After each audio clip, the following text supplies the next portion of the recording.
FM. Sorry about that.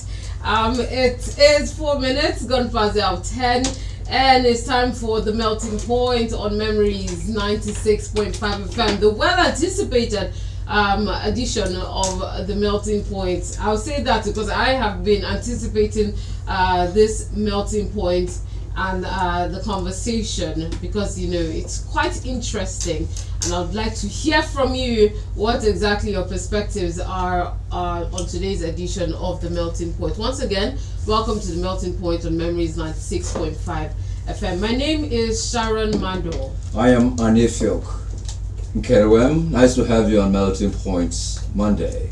I'd like to say, I'll say that after I introduce the guest. I'll say that after introducing the guest, Ultila. So we have in the studio two analysts that we will be discussing two topics actually that we'll be having today.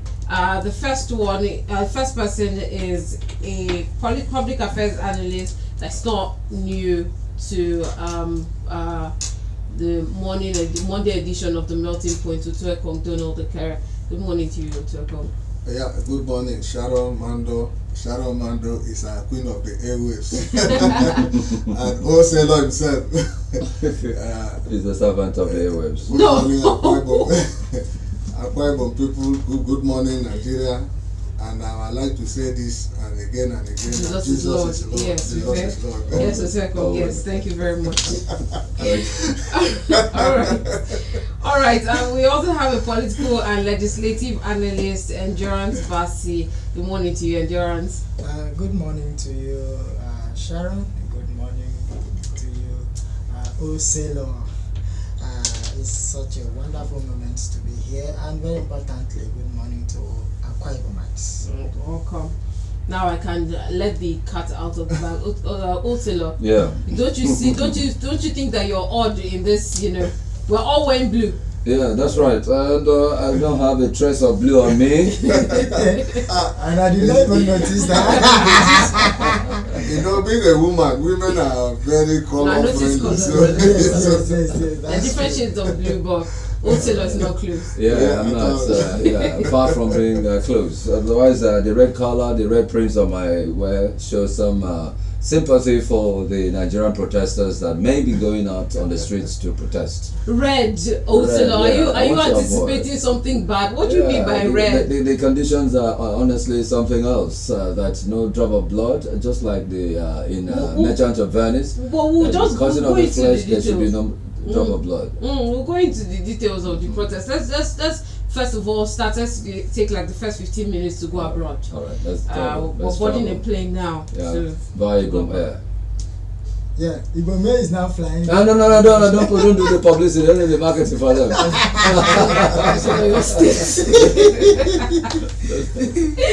All right, so President Joe Biden dropped out of the 2024 race for the White House on Sunday, ending his bid for re-election after a disastrous debate with Donald Trump that raised doubts about the incumbent's fitness for office.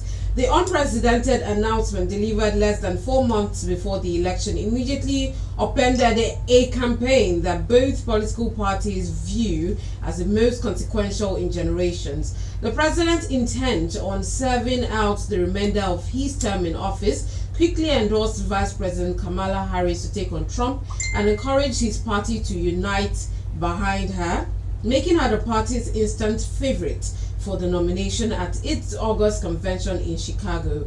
The announcement is the latest jolt to a tumultuous campaign for the White House, coming a week after the attempted assassination of Trump at a Pennsylvania rally. Let me start with you, Utuekong. How does President Biden's decision to drop her out of the race affect the Democratic Party's strategy going into the November's election? Yeah, for now it is only Biden that I think the Democrat, while he was still hanging around, even to contest against Trump in the last election, it is only Biden who had what it takes to beat Trump. The mistake Obama made was to endorse Clinton in the other previous election after his this thing, to back Clinton, because they must have had a pact. That's how I feel it, because immediately after Obama won the election, I think was it 2007, one of the first persons he went to visit Bill Clinton, and for the backing of the Clinton camp, there must have been some kind of promise that after you, my wife is going, or something like that, and that is what we saw immediately after.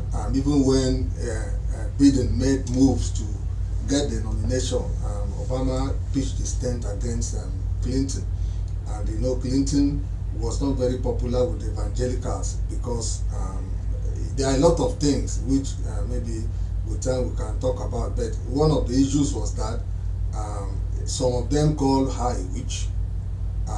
That is because when she went for her honeymoon in 1975, she went to a witchcraft coven in Haiti, and they visited that place twice after.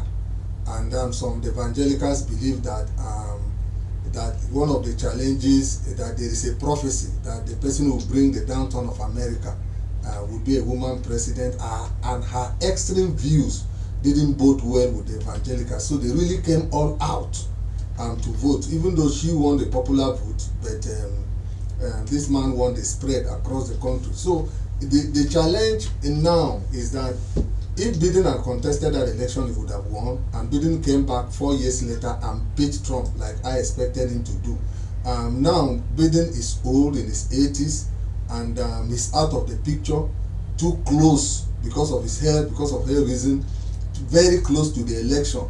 And maybe there could have been better candidates than Harris who could have come out. She's quite a competent person, but in politics, it's not just competence that matters. There are a lot of other factors. Popularity matters, your antecedent matters in politics. She's quite good, born of a Jamaican, American, and an Indian mother. But the fact is this: the reason it's not easy to beat Trump. That's what we are going to see. And it took somebody, a veteran like Biden, to beat him.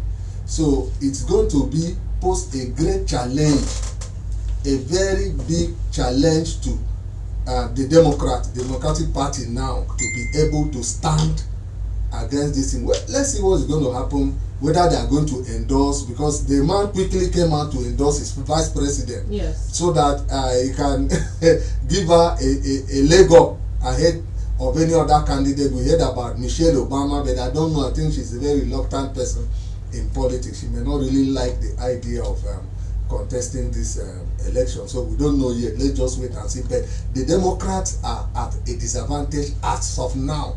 But 24 hours is a very long time in politics. So let us see. I could tell you. Okay. Let us see what is going to happen in the months as it goes by. Yes, in the month as it goes by. Endurance. Yes. Can you compare the U.S. example to the Nigerian situation? Would that be possible in Nigeria? In Nigeria, absolutely it won't be possible. It's always very difficult to see a candidate who was nominated being willing to stand down his ambition for certain reasons, either for health reason or for many things. It could be, okay, let's say you are there are a lot of complaint about you. You're having your scorecards in your past antecedents is making you a bit unpopular. Although you won the primaries, maybe you should stand down for others. Some other person, for the sake of the party, and the person will go head neck and ensure he doesn't stand down. That's the situation. It's a very different situation here. This has given Nigerians and Africans, not just Nigeria, other African countries, nations are like that.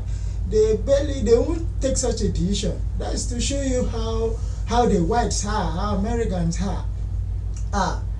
You see, and this man is not selfish, because that's unselfishness. It takes an unselfish person to do this, and he's willing to cooperate, understand the situation, and okay, standing down and to pick someone else and say, okay, for the interest of Americans and for the interest of the party, considering his state of health, That's a very commendable thing by Joe Well, Biden. Tokong, you laugh. You have something No, to I just add want to to come in there somehow. You know, one thing I want to tell us about politicians, actually there's nothing like a good politician. It is only the people who decide whether a politician is good or bad.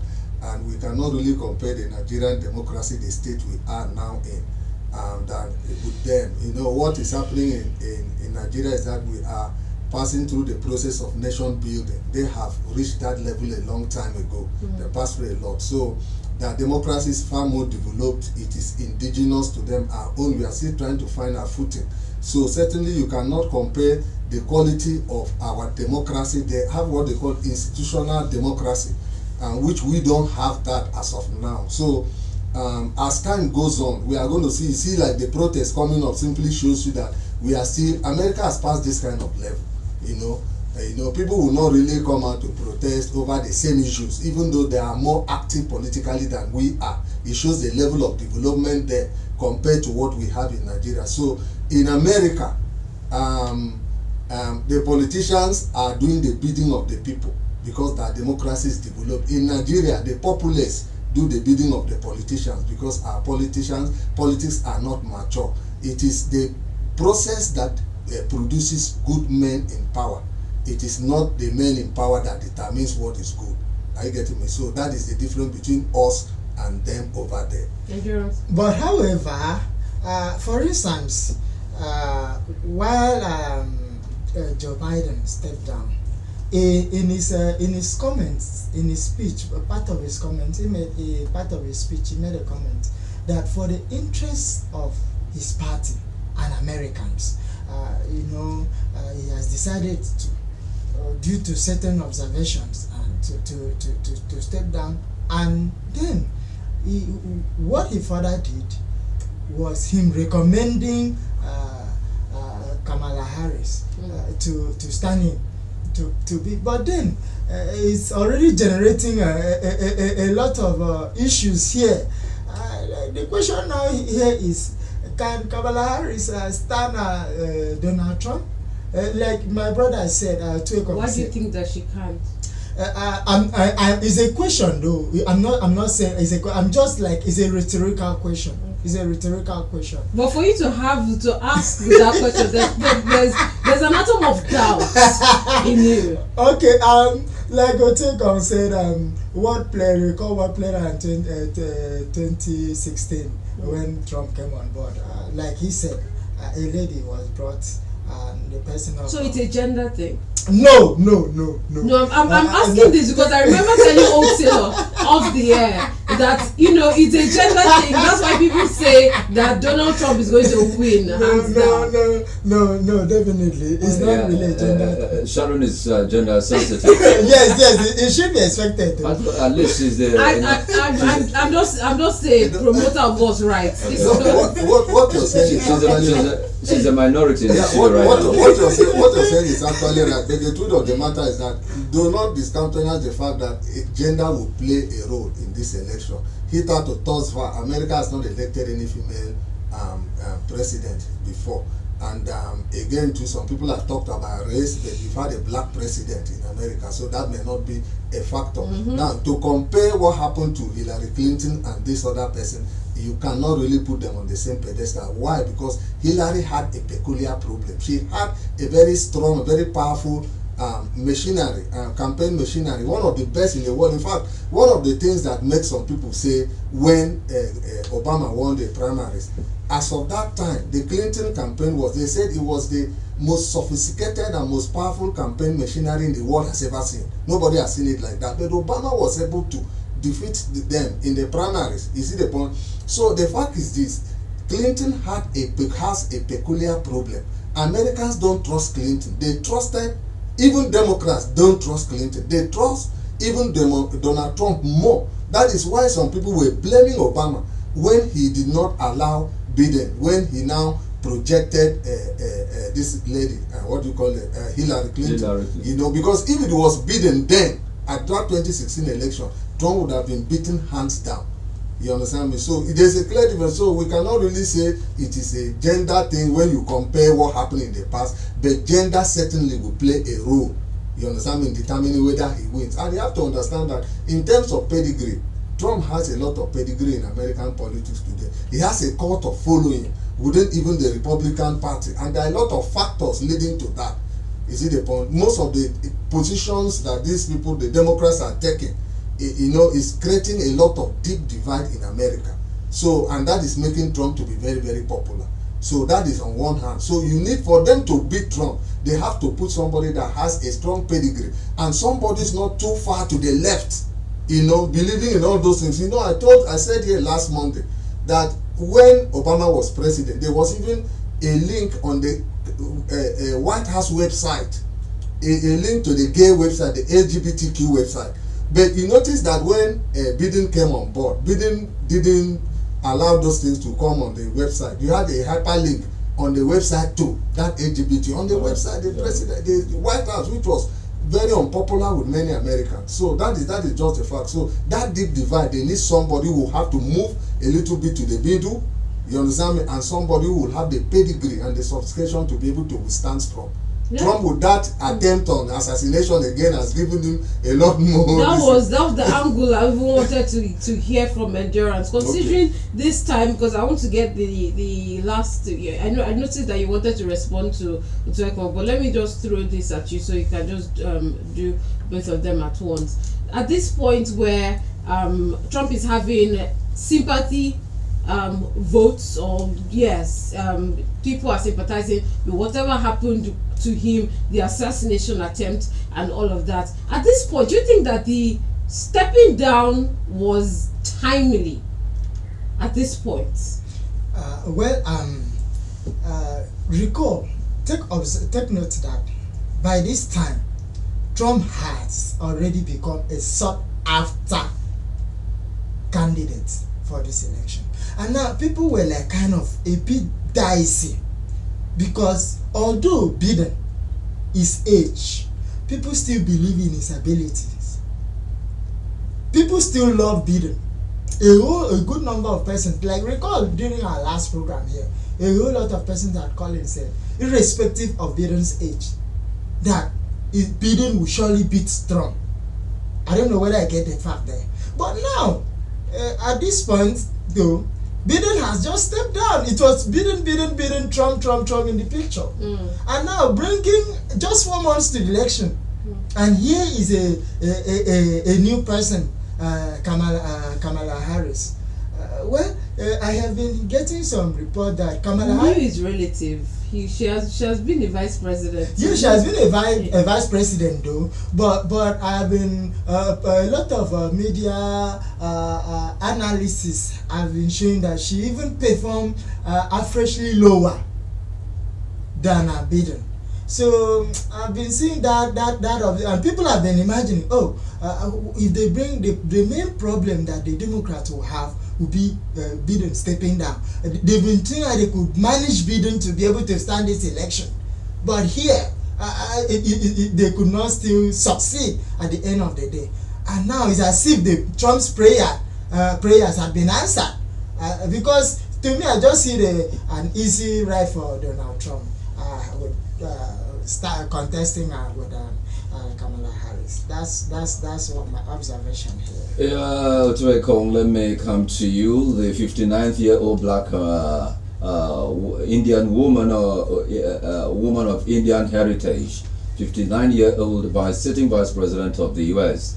And of course, she has this issue on abortion surrounding her, and not many people are very comfortable with that. She's been relentlessly attacked by Republicans over the administration's handling of abortion, which Biden put under her portfolio. And memories of her dysfunctional 2020 campaign still give some Democrats pause over whether she can put together a campaign to face former President Donald Trump. Do you see her change her point of view concerning this abortion thing?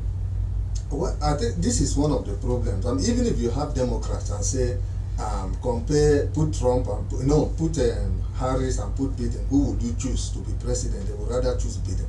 You understand me? The challenge is she's one of the dangerous liberals, what the Americans right or far right, you may call them, called dangerous liberals. It is this LGBTQ and our views on abortion.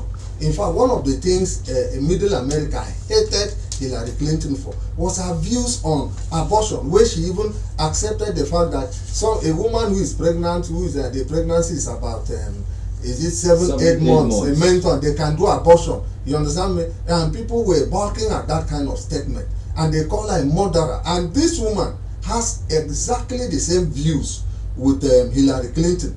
And so when this thing, as you can see this, you know, I look at it as a God-given opportunity for Trump. You know, just handing over the whole thing on a basket of gold to Trump and say, oh yeah, you have taken this thing. Because if they choose this woman, well, I don't know what is happening. I normally love to follow American politics very closely.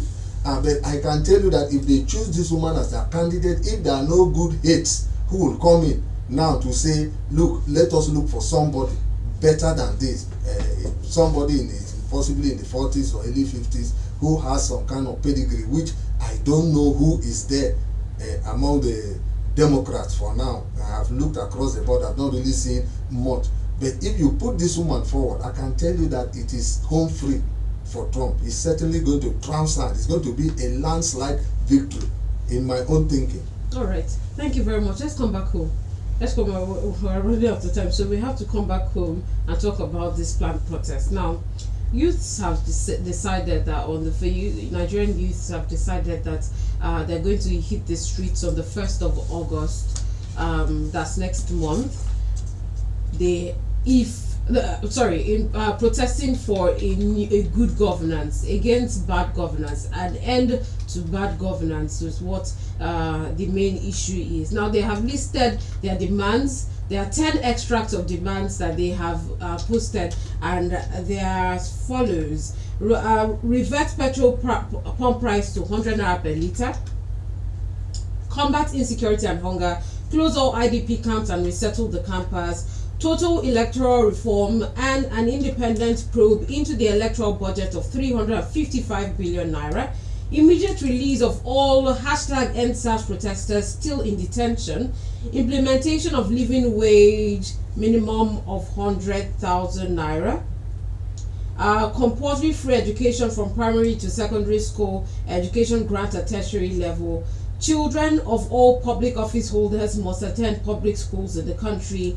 Government must patronize made in Nigeria goods. Transition to a unicameral legislature. Judicial and constitutional reforms. Those are the 10 extracts of the demands that Nigerian youths have are demanding for on this protest. Before we go into the response, let's first of all start. I'll go into details, the 10 of them.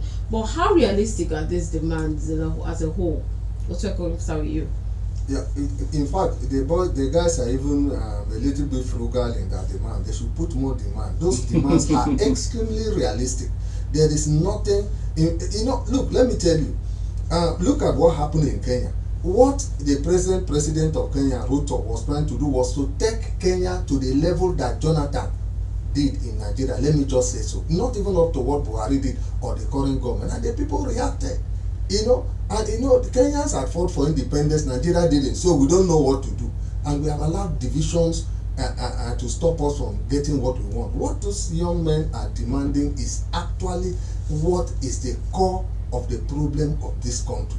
We need to have responsive leadership, because if we don't control leaders, they will mess up the country. You see the point? So, like I said here initially, the problem of Nigeria is that we believe one man will come up and do good. The price you have to pay for democracy is eternal vigilance. You have to be vigilant with what men in power are doing. If you allow them, they are going to mess things up. So the thing is that when you look at those things, you understand me, they are good. And if you don't make demands to politicians are not going to take steps. If you look at what is happening in Kenya, the man has done away with his executive, gone back on those things.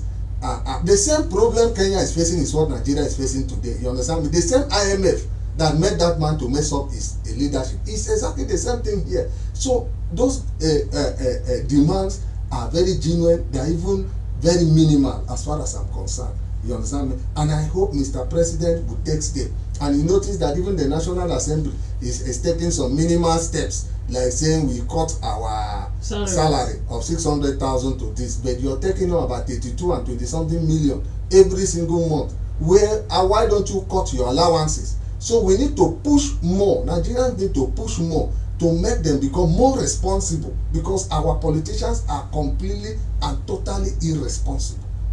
Okay, Endurance, if you're there, of course you're aware of that story, and the coordinator of the youths in Lagos actually in a dialogue had said that the youth should not allow disgruntled elements and agents of the devil to actually hijack that situation, just like it did with the NSAS of 2020.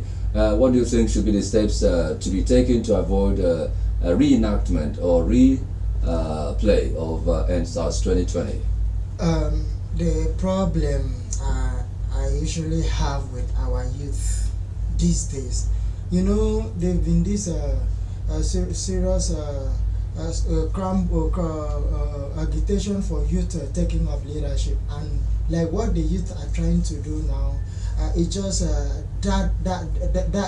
to fulfill that policy of the youth taking over leadership, being in charge, being nominated in power, being part of the leadership.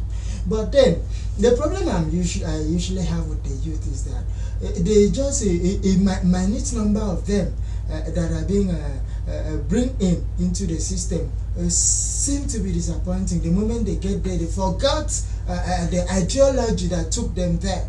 They end up disappointing us, so to speak. We have a good, we can relate to what has been happening recently. But then, the problem, why did that happen? Greed. Some of our youths allow themselves to be carried away. They want to make it so quick. They no longer want to follow processes to get things the way it ought to be. They just see it as an avenue to blow and become big, and that's why some of these youths allow themselves to be used by these individuals, the great individuals, to achieve their aims. And that's usually hijacked. The NSAS protest was hijacked somehow because some youth betrays the other youth. So if the youth will stay focused, stay on what is they are up to, what they want to achieve, if they allow their mindset to be focused on what they are trying to mean well for Nigeria, they mean well for the entire youth, not just about themselves, it's possible they can achieve this. But in a situation where they begin to delve and just imagine, if I accept this, if I accept that, I will become big, I will become great, I will make money, and that's already a problem. So the youth should stay focused on what they want to do. If it's in the interest, should not allow themselves to be used by any politician and for this protest to be achieved. Senator Shomole, in a televised interview, actually said that President Tinubu's policies need more time to materialize, and that Nigerians should be patient. They should exercise more patience. Endurance, I would like to hear your take on that. My dear, since I was... Did you say my dear? sorry. Normal statement. Normal, just a question. Kind of when you want to clear your mind. Sharon, that was on a lighter note. I have been hearing exercise patience. My name even means patience. Exercise patience right from when I was a child. For how long are we going to exercise patience? I'm not pushing the youth to go for protest. I'm not also telling the youth don't go for protest. I am discussing this based on what is on ground. Yes, exercise patience to what extent? Nigerians have had enough. We've come a long way. Just look at what is happening currently. Sometimes I pity those who are not who don't have something to do. How do they manage to feed? Now people will ask. Let me help the innocent local people here. Now that I have this opportunity, people will ask. This person that is bringing cassava from the farm, that is doing gare and all of that, they are making the price high. Are they also using fuel to do this? Now, I asked this question indirectly, trying kind of rhetorically to get an opinion of others. Somebody now asked me to, which market would these people buy from after selling this cassava and the gari plus the gari? Wouldn't they use money to buy other things? So definitely that what happens to one happens to two. What happens to two now affects 7 and the rest. So this is just the situation. I hate the NLC president that was here some weeks ago said it, that there was a plan by the president to increase the presidency, to increase the price of fuel. We are already crying. Places that you could just move from here, then just with 15 naira, now you pay almost 150. So it's a problem already. Keep on telling us Nigerians should be patient, Nigerians should be patient. Before you know, we'll run into another election time and people will come out and be telling us be patient, and before you know, a person will take over government, and the next government will say, don't worry, the next one will come. We've had enough. So I don't know. We should how patient Nigerians should be. Yes, how patient Nigerians should be. What endurance now you are for the Nigeria? You're speaking on behalf of the Nigerian youths and you're encouraging them to go ahead. Otreko, I did not say they should go ahead. I said the decision is theirs. I didn't send anybody, and I'm not also against them not going or go or don't go. You may want to endorse that movement. I'm not endorsing. Oselo is putting words in your mouth. Yeah, don't mind. Okay. It's a partial endorsement anyway, but let's not go there. Otreko, let me come to you. You know, Tinubu, the president, has actually approved a new minimum wage for civil servants, which is more than 100%, and also has removed the duties payable on essential food items, payment of student loans, among other efforts by government to put the economy back on track. Don't you think the youth should be patient and wait for these policies to manifest? Let me just chip into something that was discussed previously over the issue of NSAS. Are you getting me? And I would not say that anybody hijacked anything. I think what we saw, what we heard from investigations that were carried out was that there were certain government agents. In fact, we saw in video certain government vehicles that were conveying those protesters. You understand me? So the issue, that narrative that has been marketed over time is that it was hijacked. It is not true. It is government agents who caused most, even though you had some situations where some of these boys did. Government agents, people who were working for the government, they were the people who were causing most of those crises. We saw it. In fact, some of them in Abuja even said they were paid 700 naira, to come down to Abuja from certain northern states to come and do those protests. You understand me? So we saw that. So this idea that they were hijacked by who have we seen who were hijacked? Let them produce one person. Many were arrested. Let them show one person that said, I came in here and I hijacked, we plan to hijack this thing. That's number one. Number two, on the issue of leaders, are you getting me? On the issue of leaders, see, like I said, there's no way you see good leaders. Whether you go to America, go to Switzerland, all of them are the same. The only thing that makes it different is the people who demand them to be good leaders. Then another thing you need to understand is that leaders will never stop pushing you for whatever they want. You see the level Nigeria is today. If we keep quiet, by the next turn it will be worse than where we are today, because they will keep on pushing and getting what they want. That is the point. Now, going back to your question that youth should be patient. I think the patience should start with Mr. President himself. Mr. President is driving 120 vehicles in his convoy. The Senate President, the ministers, all of them, none of them have anything below 30 vehicles in that thing.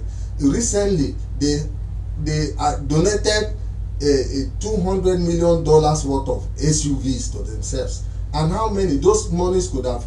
Each of those SUVs can build 3 factories each. Each of those SUVs, if you convert them, those SUVs are $200,000 each. Why are they not being patient? Mr. President wants to buy. In fact, right now we heard that what do you call these people? Sahara Reporters, one of the papers, online papers, reported that actually that the plane has been paid for. It is not confirmed by them. They have not accepted. They have not even denied it. They have not said anything.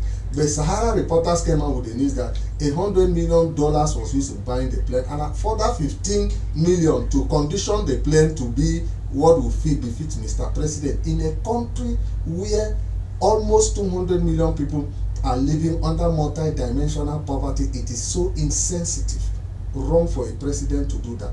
We have a president that came into power months after our president came in, and he has turned that economy around. And one of the first things the president of Argentina, Javier Milei, did was one, to cut down the cost of governance. As I've said it here before, he reduced the numbers of ministries in Argentina from 18 to 9, cutting it by half. He sold off all presidential jets and is flying he's flying commercial. A minister tried to increase the salaries of ministers. He sacked the minister. Our own, we have the most over-bloated executive at the federal level in Nigeria's history. We have about the 50th ministry as we speak. Each of those ministries have at least 2 ministers. That's about 100 ministers. You see the point I'm trying to. So is it just us who should sacrifice? It's not them. You understand? So this is a challenge. So let them cut down do what President Ruto has done. He has cancelled the office of the First Lady, sacked all the ministers, stopped all those IMF conditionalities. Let him at least do that. And let us see if Nigerians are not going to be patient with this government. All right. And Gerard, before you respond, let me add to this, because we have to open the phone lines now. There are certain demands from the youths that people are saying that, hey, these are unrealistic and they are not feasible. So I'd like to ask you for your perspective on the feasibility of some of these demands. For example, reverting petrol pump price to 100 naira per litre. That's one. Number 2, the implementation of living wage minimum of 300,000 naira. Compulsory free education from primary to secondary school. Education grants at tertiary level. And government must patronize made in Nigeria goods. These are some of the demands that people are saying they are not feasible, they are not realistic. What do you have to say? Why would you say they are not realistic? Or why would anyone say the demands are not realistic? I go with the youth on these demands. Partially. Well, anyhow how you want to put it, I go with the youth. Yes. These are realizable demands. These are very important demands. The fuel pump price. There's nothing that can stabilize economy as controlling the fuel pump price, the price of the petroleum product. An easiest way to control the economy is just to stabilize the cost, the selling price of fuel. That is number 1. Another thing, I don't know, I was supposed to hear the youth include in their demands cutting down on the cost of governance. I don't know whether that is mentioned. That was mentioned. It's part of when they said unicameral legislature. That's merging the House of Reps and Senators. And the reason that decision was made was to cut down cost of governance. Well, although it's not necessarily until they run a unicameral system. Yes, because even the US are running by cameral system. Okay, now, like Otu rightly said, look at the cost of the money paid to the federal lawmakers and senators. Are they not too much? We are still in debt. We are still in debt, and their take home is too much. And look at how much has been spent on vehicles. To me, I would be of the opinion that public office holders should use their salaries. After all, some of them received received security votes and all of that, and they have other things, other incentives they get. They should use some of them came with cars. They have cars already. They move from one offices to the other. They should use their money to purchase their vehicles and not using the tax money to get these things for them. So you should cut down on covenants, the cost of running covenants. All right. Okay, thank you. If you are just joining this conversation, we are on Melting Point, where we try to play advisory role to certain or pertinent issues that has a national outlook and economic phase as well. We've got a call here. Let's take this call and we'll continue. Hello, good morning. Hello. Good Yes. morning, Akpan. Yeah. Good morning, Sharon. Good morning. And good morning, the whole channel. I greet you, Akpan. Good morning. Yeah. And the dead. Good morning, This sir. is Akpan calling from you. Good morning, sir. Yeah. Protest is the right in the Constitution of the Federal Republic of Nigeria. It is allowed. But the issue is what is the price to the protest? Is the hardship and inflation. So, for government to make sure that some issue does not occur, they should critique the government. And there are 2 or 3 major problems. Number one is the gradual increment in the price of the petroleum product, which is affected and the devaluation of the naira. What is the exchange rate today? And secondly, this is because that are taken out of their bank. Now, when we enter Bacor, and we enter the Protest. what happened? There were some demands that were met. Are there people here? That's good. No. That's So good. I think the government is set up, and in my own opinion, the president of the state should be rearranged, and then men of competence will be brought. Nobody will tell me that the also the governor of the central bank was talking about that. Every time is that the factory look at different right to inflation and also for people two issues are addressed. All right, Akpan, wrap up. I think Nigeria will be on the right path to development. Thank you. Thank you very much. Thank you very much, Thank you. Akpan. We didn't actually call the phone lines for The phone numbers. Akpan is a regular. 0803 085 7755, 0803 085 7755, or 0809 066 6909, 0809 066 6909. And we're streaming live on Facebook. The handle is Memories965 FM. In case you want to drop a comment there, we'll definitely read it out. And of course, our WhatsApp number is 0809 066 6909. That's the number that you send your comments to, and we'll be reading it out. Endurance wants to respond to Akpan. All right. Thank you so much, Akpan, for Akpan rightly said that protest is part of is part of the items enshrined in the Constitution that the youth have the right to do that. But quickly, let me take our mind digress a little to Kenya. What's happening at Kenya? You see, the Kenyan youth do similar thing, and I like it when the government, the government are willing to listen to the people and not look at these people as enemies.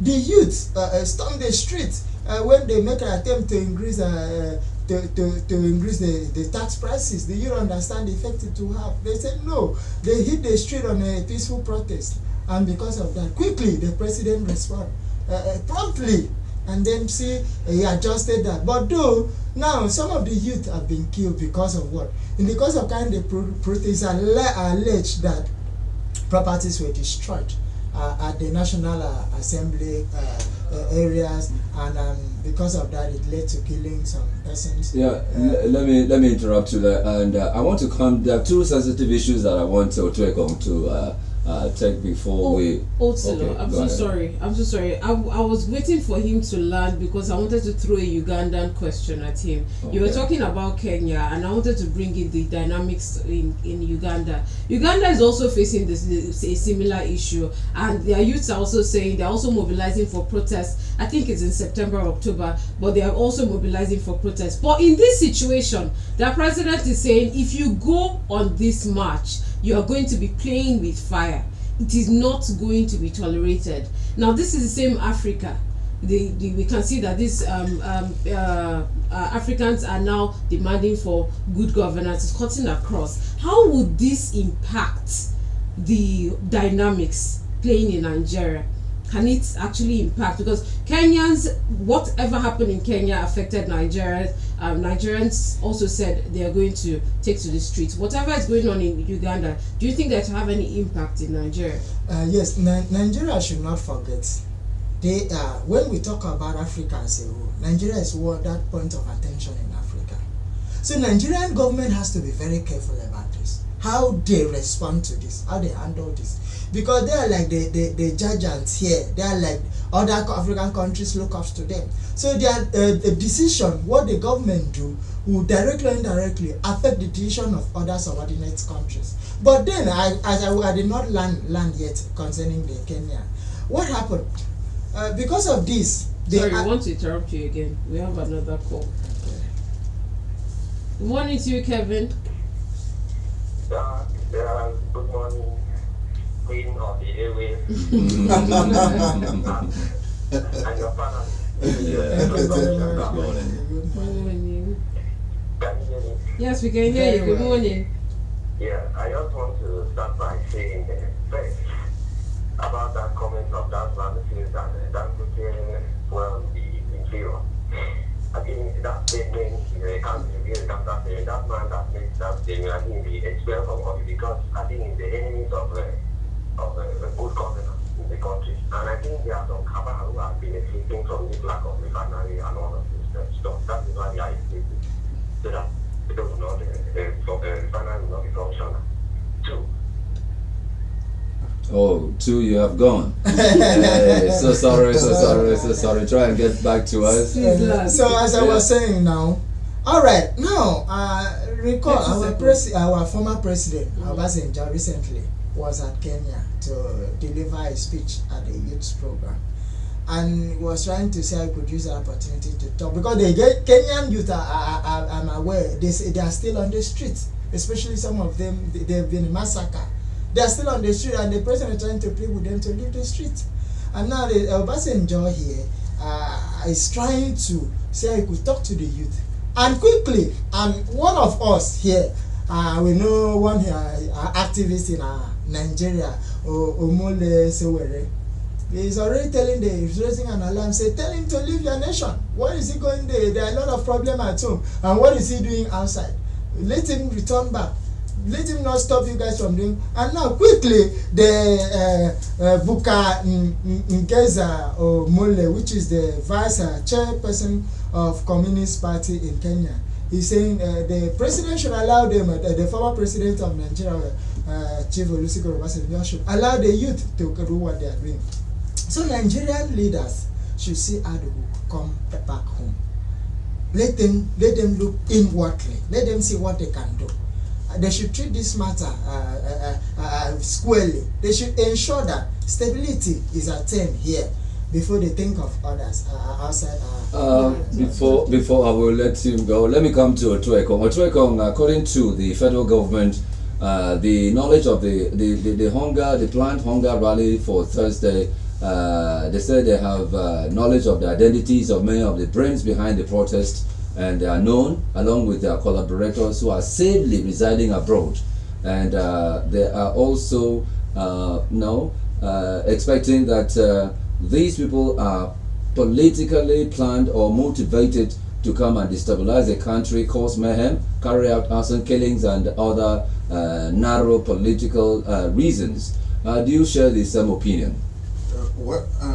It's always funny to me why Nigerian security agencies cannot catch one kidnapper who will make calls to the people who, the families of the persons who own the person they have kidnapped, and they will collect money. They will not catch that person, but they will find out who is planning anything against the people that are protecting. It simply goes to show one of the deep crises in this country, and that is that our security agencies are structured to protect the elite, not the people. A lot of criminal activities are happening. They are not finding out, but it is only those kind of people who are being found out. Recently the Bayo Nanuga who a man I used to respect when he was a columnist in a newspaper, has come out recently to accuse Peter Obi of being the brain behind, he's saying IPOP and all those things, trying to whip up ethnic sentiment and religious and all those stuff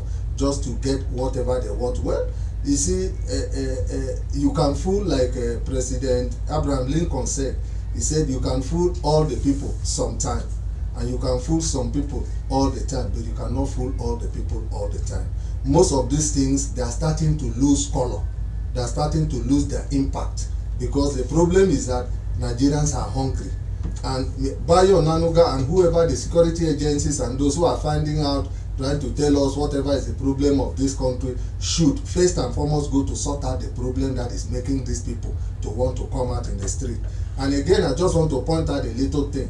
On the issue, you see the impact on Nigeria. You see, whenever things want to change, transformation in Africa comes like a Hamatan wildfire. If you look at independence fight, you notice that Africans got independent within the same, most African countries, same 20 years. The demand for independence rose up after the Civil War across the length and breadth of Africa. And you know, this change, what you are trying to see is simply an irresistible force meeting an immovable force, an immovable object rather.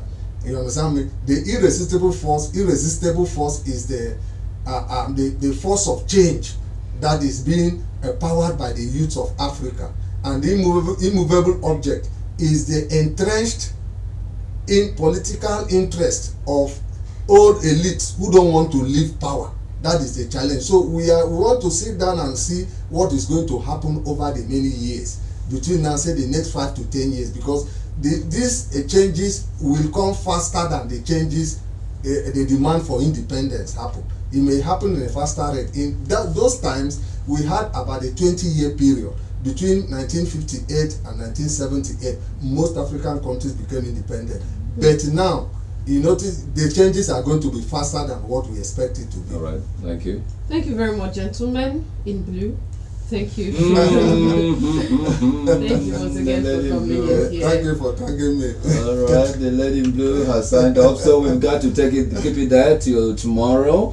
Certainly we're going to be on the blue corner next week or tomorrow. Thank you very much, the callers, for your efforts at getting to us. Calvin, we found your call here, but we can't take it because of lack of time. And also other callers that have made efforts to contribute, we sincerely thank you. Endurance out there, we have given you one for the road, but it's like time is no more our friend. We've got the whole here. Some northern governors, some northern youths are not in support of this rally. They've actually backed out. Yeah, they've actually backed out. In fact, the governor of Gombe State, Inoa Yahaya, has said the youths of the state should not join. And there are other issues we would have loved to continue. No, it's not a one-day conversation. Yeah, we will have this conversation again. Certainly we shall have a replay. I mean, we still have some days still. Yes, I was going to say that 1st of August is next Thursday. We have some time to talk about that. Thank you very much for listening and the calls that Ultila said, and for streaming live with us on Facebook. My name is Sharon MANDOR. We have to evacuate the studio now for MC Asa to take over the microphone, and at 11:30 we'll have Tax and You, and then I'll be back at midday for the global news. Once again, my name is Sharon MANDOR. Thank you, Sharon, for sitting next to me. I am Anifyok Enquiry. Good morning. Have a wonderful day.